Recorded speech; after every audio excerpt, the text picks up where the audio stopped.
сол тоқтадық. Тоқтадың ба? Иә, тоқтадық. Күйеуіңмен қайтып бастап жатсың танысып? Жоға. Не үшін бастаймын мен? Танысып екеуің екі жақтан жан жақтан іздемей екеуің қосылып сол жерден қайтадан той жасап бақытты өкіндер. Тағы төртеу туып жүрсе иншалла амин. Кетті. Не, дұрыс қой құрсын. Болмайды ғой. Болмайды емес, сол саған қайырлы. Мен ойымша жалпы. Қайырлы болса, арамызда 5 жыл өтті, 5 жылдың бір айырылысқан 10 жыл өтсе де адам біз құбылмалымыз ғой, бір кездер қисаямыз, бір кездер қайтып түзелеміз деген сияқты. Мен құбылмалы емеспін. Сен құбылмалы емес шығарсың. Бұдан кейін құбылмалы болып кетсеңші, одан кейін. Күйеуің сол кезде сен тастап кетсе ше, ал тастамай неғып жүрсе ше қасында. Так что Бұл жерде күйеуім мені тастап кеткен жоқ қой мысалы жастың кезінде. Мен өзім шешім қабылдап кетіп қалдым. Значит, дұрыс емес шешім қабылдағансың, менің ойымша.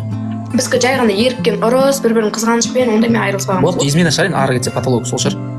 Сен енді ұру төбелеп ұрған шығар мүмкін енді. Шындан ақсын сенен алып. Макс эфир көрмейді екен көрініп қалды енді. Эфирін көрмеймін бұрыннан көрмеймін. Достар ұрамыз 26 айдар. Ақылды қыз ғой, негізі өзі ақыл тоқтатқан. Азарт үшін дейді, құмар ойын үшін дейді. Енді басылған шығар ол нәрсе. Бәрі уақытша ғой. Бұл өмір бақытша, Айгүл. Так что сәл сабыр етсең, Алла тағала аяқ жағында жәннатпен не алатын шығар, қуантатын шығар.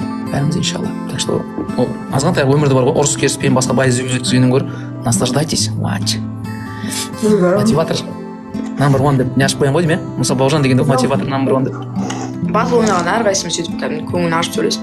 Вот давай басқа темада сөйлесейік, давай әкеліңіз. Иә. Сен рахмет. Сайтта да қойды маған.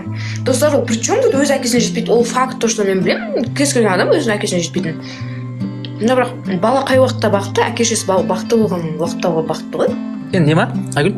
Жақсы көресің оны әлі? Жақсы көрмейсің бе? Ол ше? Сен қалай? Жоқ, қараш, ол кезде ажырасқаннан кейін 1 жыл ол жүрді. Кәдімгі ше, сөйлескісі келіп, бүйткісі келіп. Мен жақсы көрсем, сол кезінде жарайды деп келіспеймін ба? Ыстық кезінде ұрды мысалға деген қанша жыл. Ыстық кезінде болғанда жоқ, сен ажырасып жатқан кезде сезім болды ма? Тиіп жатқан кезде хотя бы тұрмысқа. Иә, ол кезінде болды. Жүріп жүргенде ой, кәдімгі үйленгеннен кейін кәдімгі жақсы көрдім ғой мен. Енді қараш,